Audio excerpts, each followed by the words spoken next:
Pengkhianatan itu tersusun begitu rapi, di balik senyum manis seorang sahabat dan kecupan hangat seorang suami.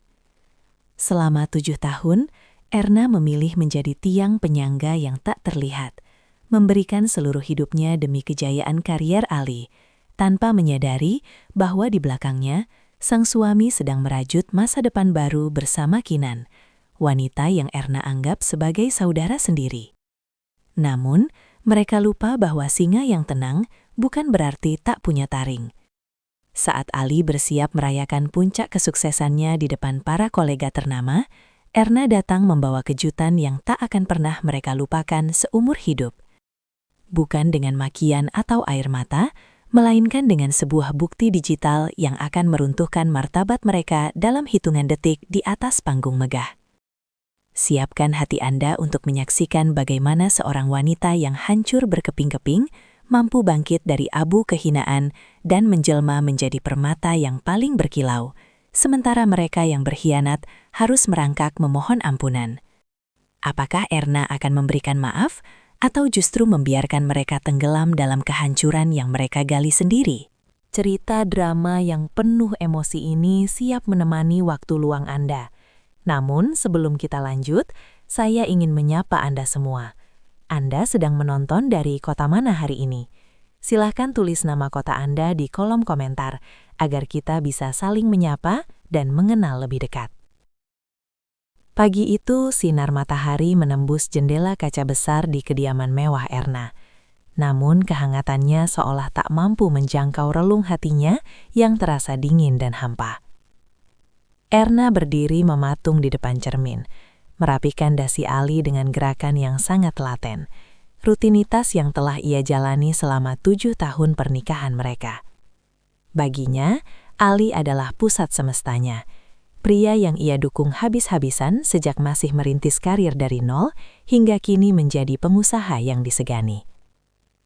Demi dedikasi itu, Erna rela melipat dalam-dalam sketsa busana yang menjadi mimpinya sejak remaja. Ia memilih menjadi bayang-bayang di balik kesuksesan sang suami. "Kamu terlihat sangat gagah hari ini, Mas," bisik Erna lembut dengan senyum tulus yang menghiasi wajah cantiknya yang berbalut hijab sutra. Namun, Ali hanya merespons dengan gumaman singkat tanpa menatap matanya. Jemarinya sibuk mengetik di layar ponsel dengan raut wajah yang tampak gelisah. Kehampaan itu semakin terasa saat Kinan, sahabat karibnya sejak kecil, datang berkunjung dengan alasan membawakan sarapan favorit mereka. Erna menyambutnya dengan pelukan hangat, menganggap Kinan sebagai saudara yang paling mengerti dirinya. Di meja makan, suasana terasa janggal.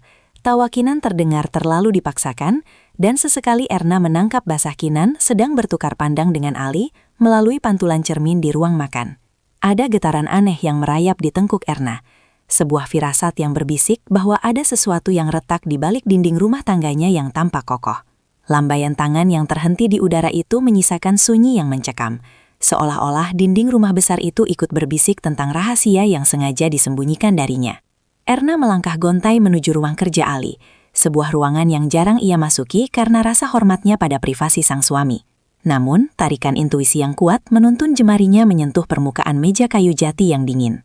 Di sana, di balik tumpukan dokumen yang tertata rapi, ia menemukan sebuah kotak kecil berwarna bludru merah yang tertinggal. Jantungnya berdegup kencang saat membukanya. Sebuah kalung berlian dengan inisial nama yang bukan miliknya, berkilau tajam di bawah lampu ruangan. Bukan huruf E untuk Erna, melainkan sebuah huruf K yang seolah menampar harga dirinya dengan keras. Sore harinya, Kinan kembali datang dengan senyum manis yang kini terlihat begitu hambar di mata Erna. Sahabatnya itu duduk di sofa ruang tamu, bercerita dengan sangat antusias tentang proyek masa depan yang sedang ia bangun bersama Ali, tanpa menyadari bahwa Erna sedang menatapnya dengan pandangan yang penuh selidik.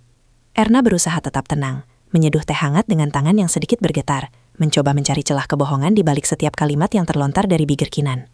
"Kinan, apakah ada sesuatu yang tidak aku ketahui tentang kerjasama kalian?" tanya Erna pelan, mencoba memancing reaksi. Seketika, gerakan tangan Kinan terhenti, dan rona wajahnya berubah sedikit pucat. Meski ia segera menutupinya dengan tawa renyah yang terdengar sangat dipaksakan. Kartu nama yang kini berada dalam genggamannya itu terasa seperti sebuah harapan kecil di tengah badai emosi yang mulai berkecamuk. Erna mengamati deretan huruf emas yang membentuk nama Juan. seorang pria yang sempat memberikan kesan mendalam karena ketenangannya. Namun, fokusnya kembali teralih saat mendengar deru mesin mobil Ali memasuki pelataran rumah. Erna segera menyimpan kartu itu di balik saku gamisnya, mencoba mengatur napas agar tampak biasa saja saat suaminya melangkah masuk. Ali tampak lebih ceria dari biasanya. Sebuah keceriaan yang kini terasa sangat menyakitkan bagi Erna, karena ia tahu ada hati lain yang mungkin menjadi alasan di balik senyum itu. Malam itu di meja makan yang hanya diisi oleh denting sendok dan garpu, Erna mencoba memperhatikan setiap gerak-gerik suaminya. Ia berharap temuannya di ruang kerja tadi hanyalah sebuah kesalahan pemahami. Namun Ali justru tampak sangat sibuk dengan dunianya sendiri. Ketika Ali pergi ke kamar mandi, ponselnya yang tertinggal di atas meja terus bergetar tanpa henti.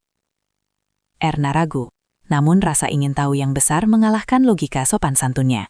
Ia melirik layar yang menyala, memperlihatkan notifikasi dari Kinan yang mengirimkan sebuah foto kafe tempat mereka sering menghabiskan waktu bersama. Hati Erna mencelos, seolah ada beban berat yang menindih dadanya hingga ia sulit untuk sekadar menghirup udara. Kebimbangan mulai menyelimuti batin Erna. Haruskah ia berteriak menumpahkan segala kecurigaannya, atau tetap diam sembari mengatur strategi?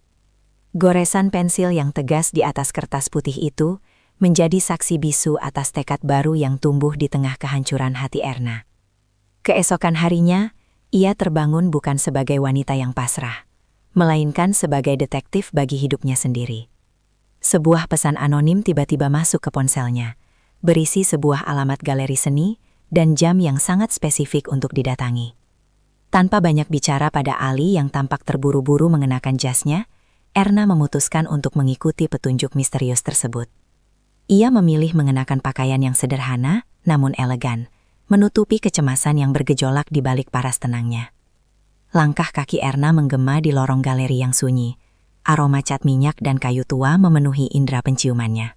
Di sudut ruangan yang agak tersembunyi, ia melihat dua sosok yang sangat ia kenali sedang berdiri berdampingan di depan sebuah lukisan abstrak.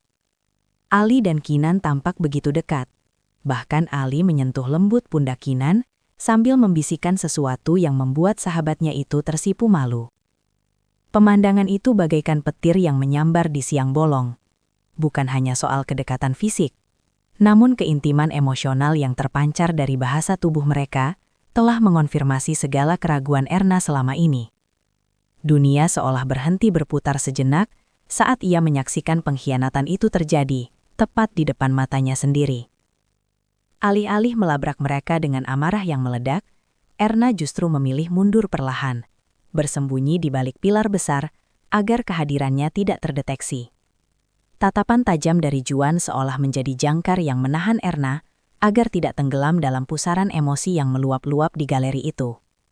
Pria itu berdiri dengan wibawa yang tenang, seakan kehadirannya memang ditakdirkan untuk menjadi saksi saat fondasi kepercayaan Erna hancur berkeping-keping. Erna segera memalingkan wajah, berusaha menghapus jejak rapuh yang sempat tertangkap oleh netra Juan. Sementara di sudut lain ruangan, Ali dan Kinan masih asik dalam dunia mereka sendiri tanpa menyadari keberadaannya. Terima kasih atas nasihatnya Pak Juan. Saya hanya sedang mencari inspirasi yang sedikit berbeda hari ini. Sahut Erna dengan suara yang berusaha ia buat sekuat mungkin, meski getaran di dalamnya tak bisa sepenuhnya disembunyikan. Sepulangnya dari sana, Erna mendapati rumahnya terasa lebih asing dari biasanya. Setiap sudut ruangan seakan mengejek kenaifannya selama bertahun-tahun. Saat makan malam tiba, Ali pulang dengan membawa sebuket bunga mawar, sebuah gestur manis yang kini terasa seperti racun yang terbungkus gula. Ali bercerita dengan sangat meyakinkan tentang rapat panjang yang melelahkan bersama investor, padahal Erna baru saja melihatnya menghabiskan waktu dengan penuh kemesraan bersama Kinan. Kebohongan demi kebohongan meluncur begitu lancar dari bibir suaminya, menciptakan jurang pemisah yang semakin lebar di antara mereka. Erna hanya mampu mengangguk pelan, menelan setiap suapan makanannya yang terasa hambar seperti sekam. Keesokan paginya, Erna memutuskan untuk menyelidiki berkas-berkas keuangan yang selama ini ia percayakan sepenuhnya kepada Ali. Dokumen-dokumen yang berserakan di hadapannya seolah menjadi kepingan teka-teki yang akhirnya membentuk gambaran mengerikan tentang rencana jahat Ali dan Kinan. Erna menyadari bahwa selama ini Ia bukan hanya dikhianati secara perasaan, tetapi juga sedang dikuras secara finansial oleh dua orang yang paling ia sayangi. Di tengah kegelapan ruang kerja bawah tanah itu, sebuah tekad baja mulai mengkristal dalam jiwanya. Ia tidak akan membiarkan dirinya jatuh tanpa perlawanan. Erna segera memotret setiap lembar bukti tersebut dengan ponselnya, memastikan setiap tanda tangan dan angka tercatat dengan jelas sebagai senjata cadangan yang bisa ia gunakan kapan saja. Rasa sesak yang menghimpit dada Erna perlahan berubah menjadi energi yang dingin dan terhitung. Ia teringat kembali pada tawaran Juan untuk melihat sketsa busananya, sebuah pintu yang mungkin menjadi jalan keluar dari labirin penderitaan ini. Dengan langkah yang lebih mantap, Erna menghubungi nomor yang tertera di kartu nama itu dan mengatur pertemuan di sebuah studio desain yang tenang. Saat bertemu Juan, Erna tidak lagi menunjukkan wajah yang sendu, melainkan memancarkan aura seorang wanita yang siap merebut kembali takdirnya. Juan menyambutnya dengan anggukan hormat, seolah ia sudah menduga bahwa Erna memiliki kekuatan besar yang selama ini terpendam di bawah bayang-bayang Ali. Sambil memegang pensil desain, Erna mulai merancang visi masa depannya, sebuah label busana yang melambangkan kebangkitan dan keberanian. Jaring-jaring rencana yang mulai dirajut Erna kini menuntut ketelitian tingkat tinggi agar tidak ada satupun simpul yang terlepas sebelum waktunya tiba. Ia mulai membagi fokus antara menjaga harmoni palsu di dalam rumah dan membangun fondasi bisnisnya di luar. Setiap kali Ali pulang dengan aroma parfum wanita yang asing, atau saat Kina tiba-tiba menelepon dengan nada bicara yang meremehkan, Erna hanya membalasnya dengan senyuman tipis yang menyimpan ribuan makna. Baginya, setiap hinaan yang tersirat dari sikap mereka kini hanyalah tambahan bahan bakar untuk ambisinya yang mulai berkobar. Ia belajar untuk memisahkan antara rasa sakit yang menghujam jantungnya dengan logika dingin yang harus ia gunakan untuk bertahan hidup. Suatu sore, saat Erna sedang mempelajari laporan keuangan perusahaan pusat, ia menemukan sebuah celah yang cukup janggal pada aliran dana proyek pembangunan gedung baru. Ali ternyata telah mengalihkan sejumlah besar modal ke sebuah rekening atas nama perusahaan bayangan yang ternyata dikelola sepenuhnya oleh Kinan. Rahasia ini menjadi kepingan informasi yang paling krusial, karena penggelapan dana tersebut bukan hanya merugikan Erna, tetapi juga bisa membahayakan posisi Ali secara hukum jika tidak segera diselesaikan. Erna mulai merasa ragu. Ada sebagian kecil dari hatinya yang masih mengingat masa-masa indah mereka, namun logika menamparnya kembali pada kenyataan bahwa Ali tidak pernah ragu untuk menghancurkannya demi ambisi pribadi. Langkah-langkah tersembunyi yang dijalani Erna kini terasa seperti berjalan di atas sehelai benang tipis yang siap putus kapan saja, akibat kecurigaan Kinan yang semakin tajam. Sahabat yang kini telah berubah menjadi musuh dalam selimut itu, mulai sering melontarkan pertanyaan-pertanyaan menjebak saat mereka duduk bersama di ruang tengah. Kinan memperhatikan setiap perubahan kada penampilan Erna, mulai dari pilihan warna pakaian yang lebih berani hingga tatapan mata yang tak lagi selugu dulu. Kamu tampak sangat sibuk akhir-akhir ini, Erna. Apakah ada hobi baru yang sedang kamu sembunyikan dariku? Tanya Kinan dengan nada manis yang mengandung racun kecurigaan. Erna hanya membalas dengan ketenangan yang luar biasa, memutar cangkir tehnya perlahan sambil menjawab bahwa ia hanya sedang mencoba menenangkan diri dengan mendalami kembali seni melukis yang sempat ia tinggalkan. Gejolak batin Erna semakin memuncak saat Ali tiba-tiba memberikan perhatian yang berlebihan, seolah ingin menutupi rasa bersalahnya setelah menghabiskan waktu bersama Kinan. Ali membawakan hadiah-hadiah mahal dan mengajak Erna makan malam romantis. Namun di mata Erna, semua itu hanyalah ornamen palsu yang menutupi kebusukan rencana mereka. Di satu sisi, kenangan manis masa lalu saat mereka memulai segalanya dari nol sempat melunakkan hatinya. Namun ingatan akan dokumen pengalihan aset ke tangan Kinan kembali mengeraskan tekadnya. Ia menyadari bahwa memaafkan tanpa adanya keadilan hanya akan membuat dirinya hancur untuk kedua kalinya dalam lubang yang sama. Kebenaran yang meledak ke permukaan itu kini tinggal menunggu waktu yang tepat. Sementara Erna terus mengumpulkan sisa-sisa keberanian untuk menghadapi badai yang ia ciptakan sendiri. Ia mulai menyadari bahwa menjadi kuat bukan berarti tidak merasakan sakit, melainkan tetap melangkah, meski luka itu masih menganga lebar. Di bawah bimbingan Juan, Erna tidak hanya belajar tentang strategi bisnis, tetapi juga cara mengelola emosi agar tidak mudah goyah oleh manipulasi kata-kata manis Ali. Juan memberikan akses kepada Erna untuk bertemu dengan beberapa pakar hukum yang bisa membantunya memetakan jalur pemulihan aset tanpa menimbulkan kecurigaan prematur dari pihak lawan. Pagi itu, sebuah kesempatan emas muncul ketika Ali mengumumkan bahwa perusahaan akan mengadakan acara syukuran besar atas keberhasilan proyek pembangunan gedung yang selama ini ia kerjakan. Erna tahu bahwa di balik kesuksesan yang dipamerkan Ali, ada aliran dana gelap yang mengalir deras ke kantong pribadi Kinan. Ia memutuskan untuk menjadikan acara tersebut sebagai panggung bagi kebangkitannya, sebuah momentum di mana ia tidak lagi hanya berdiri sebagai pendamping, melainkan sebagai pemilik sah yang menuntut haknya. Dengan bantuan tim kreatif yang direkomendasikan Juan, Erna diam-diam menyiapkan sebuah presentasi yang berbeda, yang akan menunjukkan siapa sebenarnya otak di balik strategi pertumbuhan perusahaan selama ini. Kinan, yang merasa telah berada di atas angin, mulai bertindak ceroboh dengan sering memesan barang-barang mewah menggunakan kartu kredit perusahaan. Sandiwara panjang yang melelahkan itu akhirnya mencapai titik nadir ketika persiapan pesta besar perusahaan mencapai puncaknya, menciptakan suasana riuh yang berbanding terbalik dengan ketenangan dingin dalam benak Erna. Di antara deretan karangan bunga dan dekorasi mewah yang memenuhi aula, Kinan tampak sibuk mengatur posisi sebagai tuan rumah bayangan, sesekali tertawa manja di sisi Ali seolah dialah sang ratu di sana. Erna mengamati pemandangan itu dari kejauhan, membiarkan kemarahan yang tersisa menguap dan berganti menjadi kepastian untuk bertindak. Ia tahu bahwa jebakan yang ia pasang secara sistematis telah siap untuk menjerat siapapun yang selama ini meremehkan ketajamannya. Sambil menggenggam sebuah kandar kilat yang berisi salinan lengkap data penggelapan dana, Erna melangkah menuju ruang kendali multimedia dengan bantuan salah satu staf yang telah ia bayar secara pribadi. Di sana, ia memastikan bahwa dokumen-dokumen yang selama ini disembunyikan Ali di bawah tumpukan laporan fiktif akan tertayang tepat di saat Ali memberikan pidato kemenangannya. Erna merasa seolah sedang memegang kunci gerbang menuju kebebasannya sendiri, sebuah perasaan yang sangat melegakan namun juga mendebarkan. Kinan yang merasa curiga melihat ketenangan Erna, mencoba mendekat dan melontarkan sindiran halus tentang peran istri yang seharusnya hanya duduk diam di meja utama.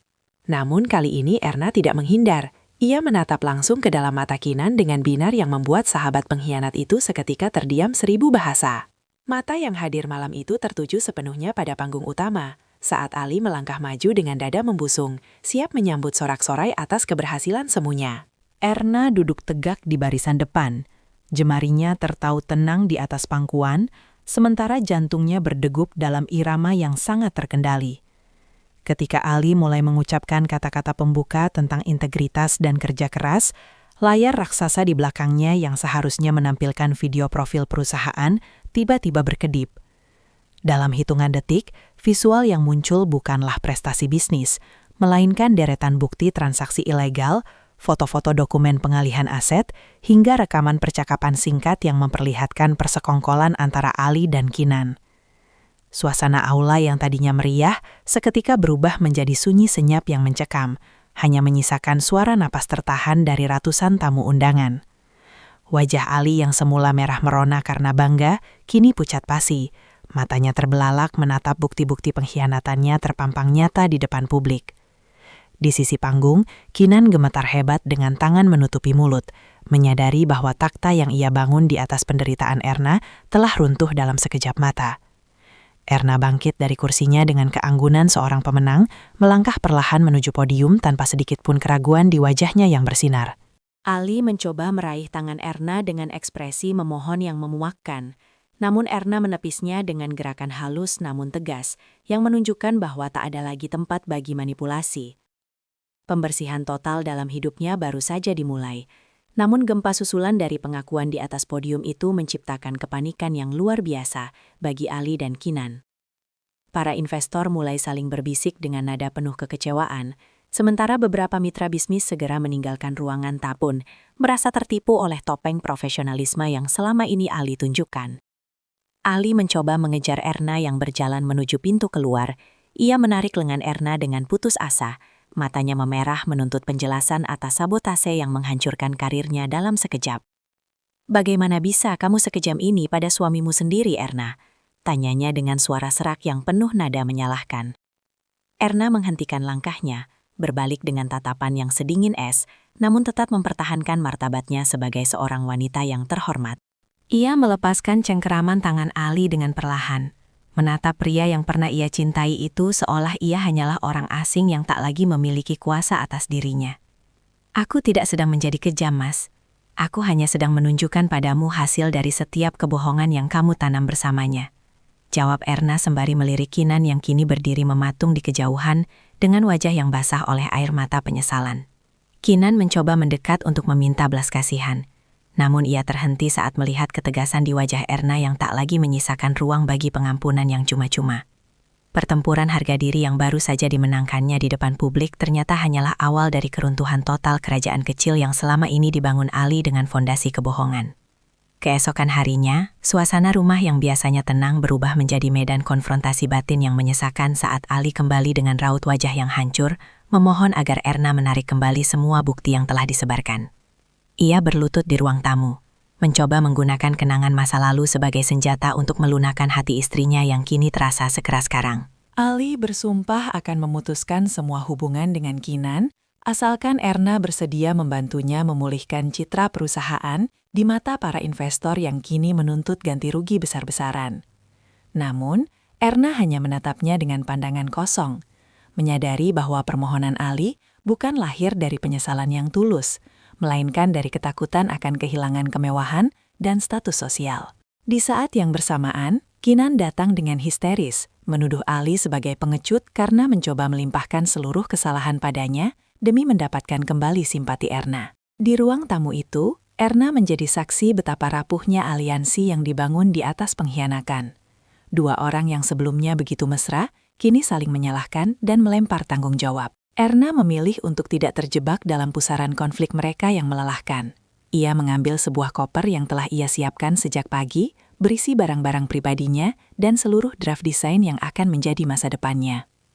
Pintu masa lalu yang tertutup rapat itu seolah mengunci segala kebisingan pertikaian antara Ali dan Kinan, menyisakan keheningan yang memerdekakan bagi Erna saat ia menuruni anak terakhir rumahnya. Di luar, hujan rintik mulai turun, membasahi bumi seakan ikut membasuh sisa-sisa kepedihan yang selama ini ia pikul sendirian.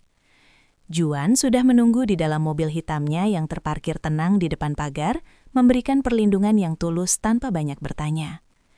Erna duduk di kursi penumpang, menyandarkan kepalanya sejenak, merasakan sensasi luar biasa dari sebuah kebebasan yang harus ia tebus dengan air mata dan ketabahan yang luar biasa selama berbulan-bulan. Mahan itu, Erna harus membuat pilihan tersulit dalam hidupnya.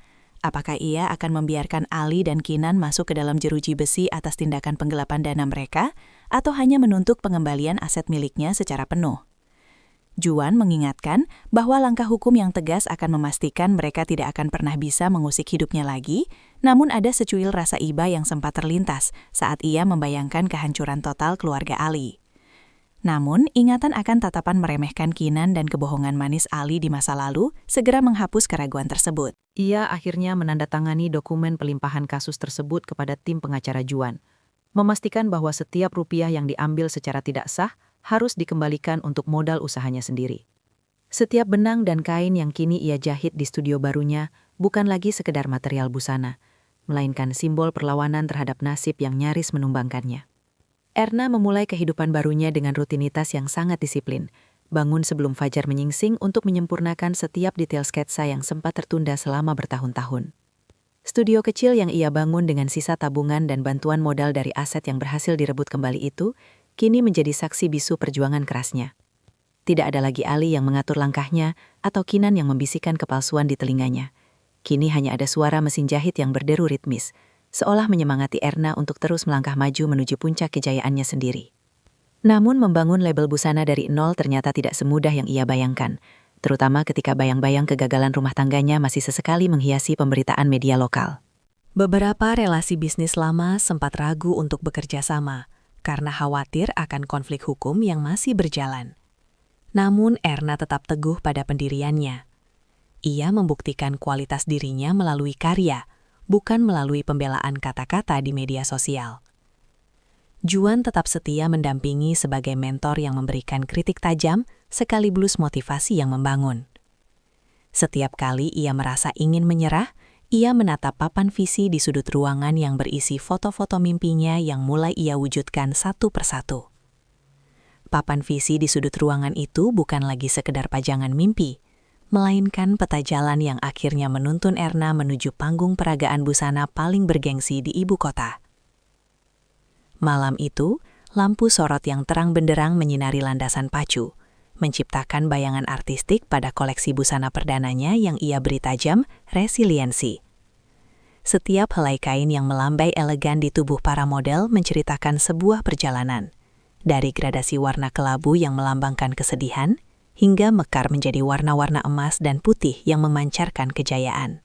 Para penonton terpukau, tak menyangka bahwa wanita yang selama ini hanya dikenal sebagai pendamping pengusaha sukses itu memiliki bakat yang begitu jenius dan berkelas. Di balik panggung, jantung Erna berdebu kencang saat ia mendengar tepuk tangan meriah yang seolah tak kunjung usai. Juan berdiri di dekat pintu masuk, memberikan jempol dan senyum bangga yang tulus, sebuah apresiasi yang jauh lebih berarti daripada ribuan pujian kosong yang pernah Erna terima di masa lalu. Kesuksesan ini menjadi pukulan telak bagi mereka yang pernah meragukannya, sekaligus membuktikan bahwa kemampuannya tidak pernah bergantung pada pengaruh Ali. Sementara itu, di sudut kota yang jauh lebih redup, Ali dan Kinan hanya bisa menyaksikan keberhasilan Erna melalui layar televisi di sebuah kafe kecil. Mereka melihat sosok Erna yang kini tampil dengan kepercayaan diri yang baru, sosok yang tak lagi bisa mereka jangkau atau lukai. Kemenangan terbaik yang kini ia genggam terasa begitu manis karena lahir dari kejujuran, sementara di tempat lain, Ali dan Kinan harus menelan pahitnya kenyataan yang mereka tabur sendiri. Penyesalan yang terlambat mulai merayap di benak Ali saat ia duduk di apartemen sempitnya, menatap tumbukan tagihan dan surat peringatan yang tak lagi sanggup ia abaikan. Ia baru menyadari bahwa selama ini Erna bukan sekadar istri yang mengurus rumah tangga, melainkan pilar doa dan keberuntungan yang membuat hidupnya stabil. Tanpa kehadiran Erna, Ali merasa seperti kehilangan kompas.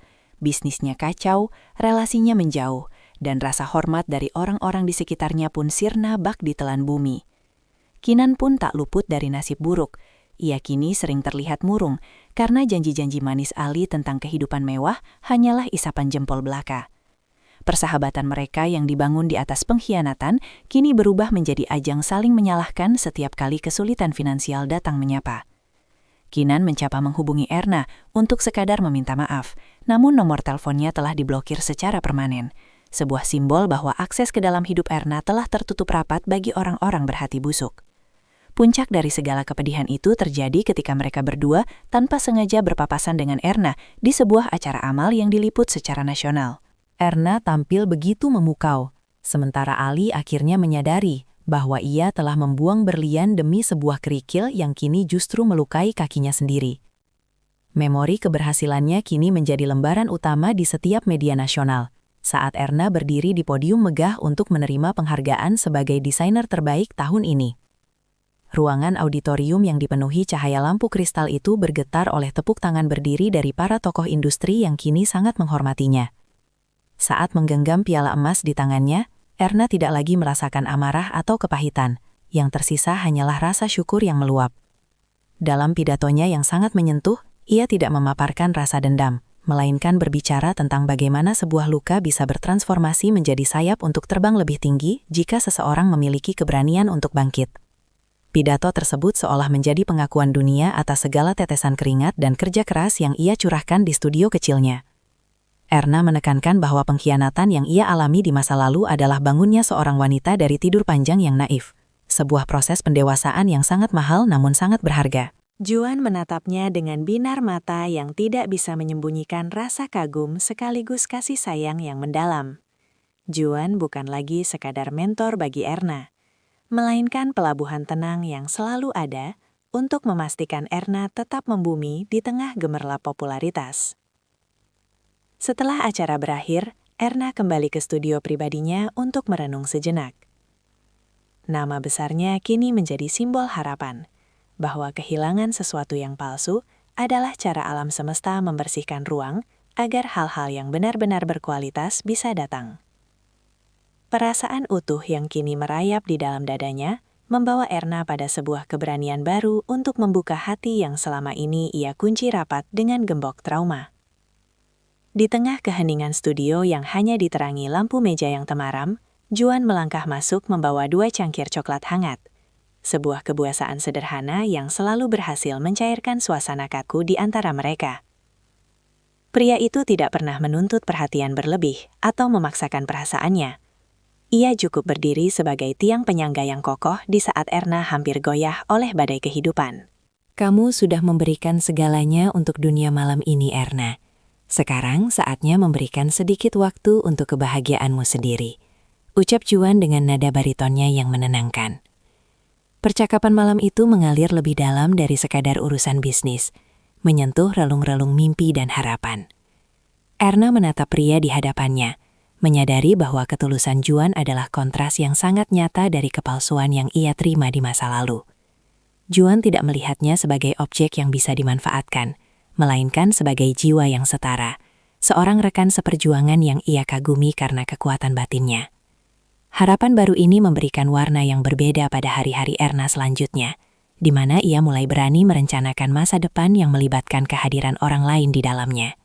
Bersama Juan, Erna mulai membangun proyek-proyek sosial untuk memberdayakan perempuan, mengubah kesuksesan pribadinya menjadi manfaat bagi banyak orang. Angan-angan kosong yang dulu sempat menghantui hari-harinya, kini telah berganti menjadi kenyataan yang jauh lebih indah dari sekadar mimpi di atas kertas sketsa. Erna berdiri di puncak gedung kantor barunya yang menjulang tinggi, menatap panorama kota yang mulai dihiasi kerlap-kerlip lampu senja yang temaram. Di gedung inilah, ribuan wanita telah mendapatkan kesempatan untuk bekerja dan belajar mandiri melalui yayasan yang ia dirikan bersama Juan. Ia menarik napas dalam-dalam, merasakan udara sejuk yang memenuhi paru-parunya, sebuah napas kebebasan yang ia peroleh setelah melewati lembah penderitaan yang begitu terjal dan melelahkan. Di tangannya, ia memegang sebuah buku catatan kecil, buku yang sama yang dulu ia gunakan untuk mencurahkan rasa sakit hatinya saat dikhianati oleh Ali dan Kinan. Namun sekarang, halaman-halamannya telah penuh dengan catatan rencana masa depan dan kata-kata motivasi yang menguatkan banyak jiwa. Dari ketinggian itu, ia menyadari bahwa setiap peristiwa buruk yang menimpanya bukanlah sebuah hukuman, melainkan sebuah undangan dari takdir untuk meninggalkan zona nyaman yang palsu. Juan melangkah mendekat, berdiri di sampingnya dengan tatapan penuh kedamaian yang sama, menyadarkan Erna bahwa cinta sejati tidak akan pernah menuntut seseorang untuk mengorbankan jati dirinya. Kebahagiaan sejati tidak akan pernah bisa dirampas oleh pengkhianatan selama kita memiliki keberanian untuk bangkit dan mencintai diri sendiri terlebih dahulu. Cerita Erna berakhir bukan hanya dengan kesuksesan karir yang gemilang, melainkan dengan ketenangan jiwa yang abadi.